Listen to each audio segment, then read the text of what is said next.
챕터 2는 기억, 역사의 소환이라는 챕터명으로 말씀 올리겠습니다. 여러분 2000년 노벨 생리의학상 수상자의 에릭 캔들이라는 분이 계십니다. 그분은 Without memory, we will be nothing 이라는 유명한 말씀을 하셨는데요. 즉 인간이 만물의 영장이라고 하지만 기억이 없다면 아무것도 아니다. 기억이 존재의 모든 것이다 라는 유명한 말씀을 하셨습니다. 여러분 화면에 보이시는 게 무엇으로 보이십니까? 자, 무엇인지 아시겠습니까? 대부분 인간의 뇌는 화면에 보이는 것을 흑백의 얼룩이 진 것으로 봅니다. 그 다음 화면 보시겠습니다. 이건 무엇으로 보십니까? 예, 비단뱀이죠, 그죠? 비단뱀의 머리가 보입니다. 즉, 인간이 현실을 인식하기 위해서는요, 반드시 이 과거라는 해석기를, 번역기를 통해서 현실을 해석해야 합니다. 즉, 이 비단뱀을 이 흑백의 무늬로만 인식하고요. 한번 일단 이게 비단뱀이라는 것을 인식하고 난 후에는 이런 흑백의 성상이 나와도 비단뱀을 찾아낼 수 있는 게 바로 인간의 뇌의 특성이자 한계입니다. 그래서 잠재의식이나 무의식 속에 잠복해 있지만 탐색을 해서 의식의 세계로 연결을 시켜내 보자는 겁니다. 참고로 우리 빙산의 일각이라는 말이 있는데요. 저희들이 의식의 영역으로 떠올릴 수 있는 생각은 10% 정도밖에 안 되고요. 잠재의식 속에 50%, 무의식, unconscious가 한 40% 이렇게 구성되어 있긴 합니다.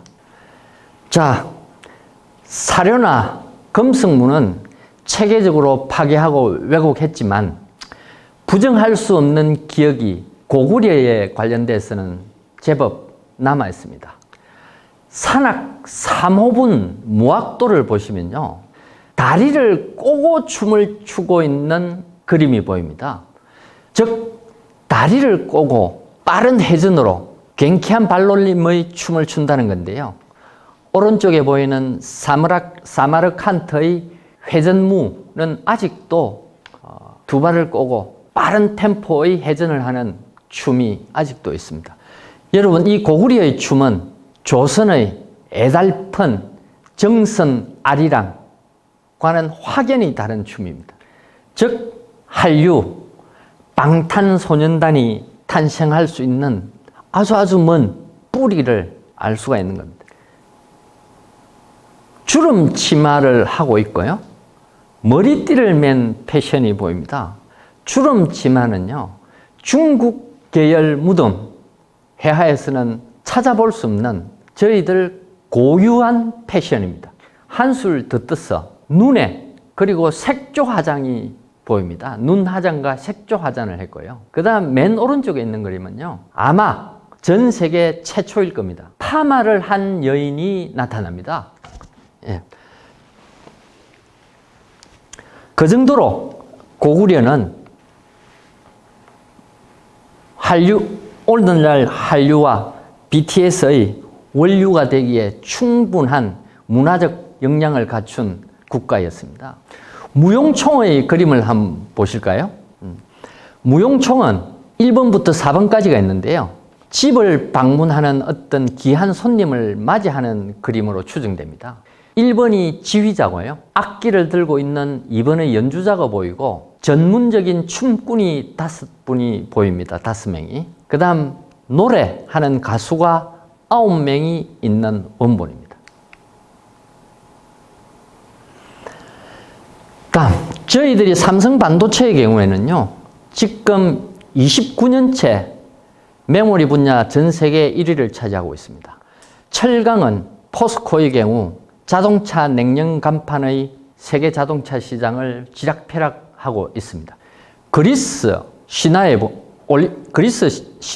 올림포스의 12신, 12신이 있는데요. 이 신 중에는 헤파이스토스라는 대장간의 신이 있고요. 헤르메스라는 상업의 신이 있습니다. 저희들 조선민국에서는 상상할 수도 없는 신들이죠. 그런데 말입니다. 고구려 백화에는 같은 대장간의 신이 있습니다. 그런데 그리스에 나오는 대장장이 신보다도 훨씬 세련되고 고급지고 격조가 높습니다. 코가 뾰족한 고급 가죽신을 신고 있고요. 단아한 나래옷 셔츠까지 입고 있습니다. 앞에 보신 그리스의 남루한 옷차림, 걸레를 걸친 것 같은 대장장이들과는 차원이 다릅니다. 더 쇼킹한 것은요, 바퀴의 신입니다. 그 당시 바퀴라는 것은요, 지금으로 따지면 화성 탐사까지 가능한 초고도의 기술력을 필요로 하는 산업이었습니다. 소재, 설계, 제작, 시뮬레이션 기술이 모두 융합되어야 가능한 겁니다. 고구려 백화에는요, 수레가 40대가 등장한다고 합니다. 그 정도로 최고급, 최첨단, 세계 최인류의 기술력을 가진 나라였습니다. 그러기에 고구려를 멸망시킨 당나라는 수레 1080대와 더불어 기술자들을 포로로 함께 끌고 갔습니다. 다시 한번 말씀드리면 그리스 로마 신화에도 대장장이의 신, 상업의 신은 있을지언정 수레바퀴의 신은 없었던 신을 고구려는 가지고 있었던 것입니다. 여러분 교과서에도 자주 보았던 각젖총, 즉 씨름하는 두 사내의 그림입니다. 코가 매부리 코 같은 게 완전하게 의심할 여지 없이 서역인입니다. 그런데 이런 그 서역인이 나타나는 회화는 광개토 태왕과 장수왕 초반기의 중국 미술이나 백화에서는 결코 볼 수 없었던 현상이라고 합니다. 즉 고구려가 세계화를 주도했다는 거죠. 자신감이 넘치고 진취적이고 도전적인 국가에서만 볼 수 있는 그림들입니다. 자, 이러한 고구려의 역사가 있음에도 불구하고 우리 손으로 우리 혼을 없앤 조선민국은 어떨까요?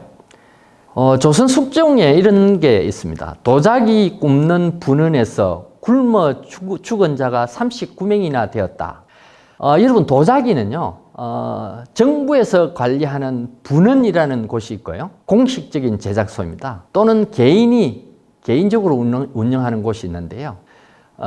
국영기업에 소속되어 있는 분원에서 일하는 도공이 굶어 죽었다는 것입니다. 이 정도였습니다.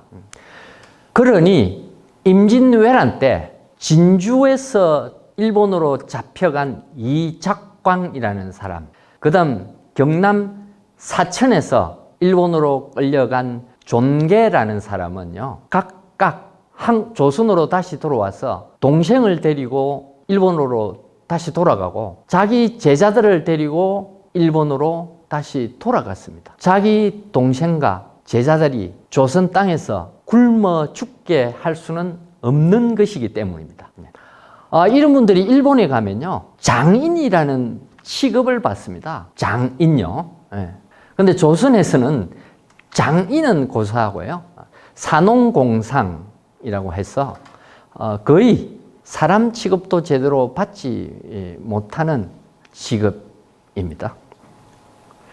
자, 조선민국의 왜 제가 인조 반정 후의 나라를 조선민국이라 하는지 한 장의 그림으로 보겠습니다. 지금 이 그림은 김홍도 그림입니다. 참고로 한 2년 전에 미국으로부터 한국으로 귀하게 어려운 절차를 거쳐서 한국으로 반환된 공원 춘효도 봄날 새벽의 과거 시험장이라는 그림입니다. 1800년 정조 임금 시절입니다. 1800년에 한영에서 이틀에 걸쳐서 과거 시험이 벌어졌는데요. 과거 시험의 응시자가 28만 명입니다. 그런데 당시 한양 인구가 25만 명입니다. 25만 명입니다. 그런데 여러분, 이 과거 시험이라는 게요, 조선 후기의 과거는요, 사서삼경이든 과거에 나오는 시험에 해석을 주자가 한 해석서만 가지고 공부를 해야 되는 획일적이고 몽상적이고 비현실적인 내용만 쓸 수 있고 배우는 그런 사회였습니다. 거기다가 한술 더 떠서 앞에 그림을 확대한 그림입니다. 자, 1번이라고 되어 있는 분이 과거 시험을 보는 수험생 본인입니다. 그 수험생 본인의 맞은편에 있는 사람을 거벽이라고 하는데요. 문장에 능숙한 자입니다. 과거 시험 제호에 맞추어서 문장을 만드는 사람이죠. 자, 그 다음에 3번은 사수라하여 글씨에 능한 자입니다. 즉 대필가입니다. 4번은요. 수종이라 해서 우산이나 문방구 또는 새벽에 와서 자리를 잡는 그런 역할을 하는 사람들입니다. 한마디로 온 집안, 온 가족의 입시 부정단 같은 모습입니다. 이런 모습을 조선민국 300년 동안 지속했던 것입니다. 이런 조선민국의 흔적은요, 지금 우리 길거리에서도 볼 수 있습니다. 어떻게 보면 정말 눈물 나는 일인데요. 누구누구 씨의 자녀가 행정고시에 합격했다라고 플랜카드가 걸려 있고요. 무슨 종친회에서 누구누구가 세무공무원에 합격했다라고 걸려 있습니다. 이것이 눈물겨운 이유는요, 바로 이겁니다. 양난, 즉 임진왜란과 병자호란 후에요, 조선의 농지는 170만 결에서 50만 결로 줄었습니다. 이렇게 50만 결로 3분의 1 이상이 줄었지만 조선에는 녹봉 없는 관리와 군인, 그 다음 법이라고는 사대부만을 위한 법이 지배하는 착취 시스템을 가진 나라였습니다. 그러니 힘없는 양민은 동성촌을 결성할 수밖에 없었습니다. 참고로 같은 시족, 같은 성씨를 가진 동성촌은요, 조선의 전기나 중기에는 결코 나타나지 않았던 현상입니다. 생존이 너무나 열악한 상황에서 생존하기 위해서 동성촌을 결성했는데요.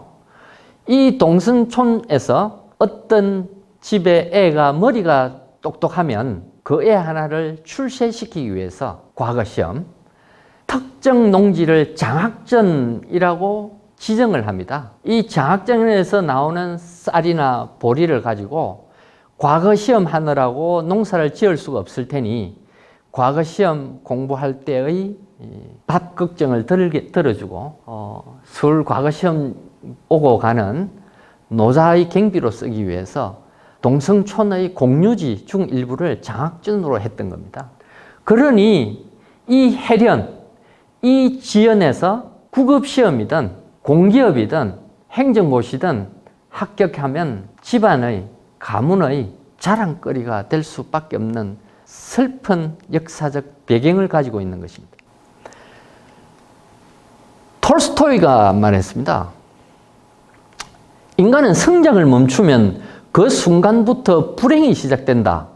성장의 멈춤이란 나의 울타리에 갇혀 있을 때이다 라는 겁니다. 톨스토이는 86세까지 살았는데요. 그가 86세의 삶을 마치면서 자기가 깨달은 지혜 또 있습니다. 오직 자기 자신을 위한 행복이라는 것은 이 세상에 존재하지 않았다라는 겁니다.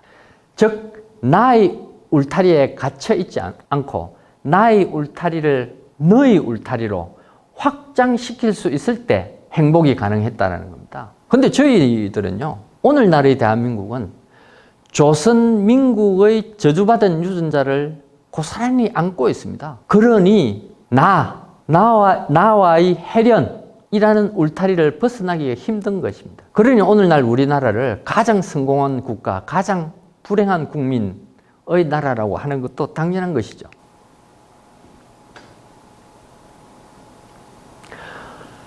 여러분, 국가가 시스템이 붕괴되면 종교, 예컨대 불교의 경우는 사찰, 절이라는 영내에 머물지 않고 야외로 나옵니다.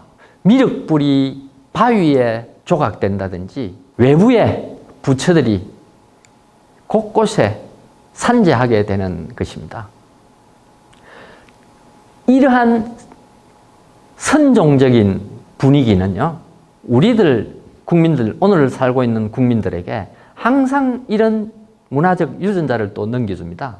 즉, 행복을 주관적 만족으로 느끼는 인식을 서구인보다 많이 느끼게 만듭니다. 즉, 행복은 마음먹기 나름이다 라는 그릇된 생각을 갖게 합니다. 그런데 현재의 발달 심리학의 모든 저명한 심리학자, 철학자들의 일치된 의견은요, 자아실현 또는 주관적 만족감은 행복과 관련이 없다고 합니다. 왜냐하면요, 자아라는 것은 자신이 아닌 다른 존재에 의해서 형성되는 거고, 인간은 고립된 상태가 아니라 오직 타자와의 관계를 통해서만 자아를 기를 수 있기 때문이다 라는 건데요.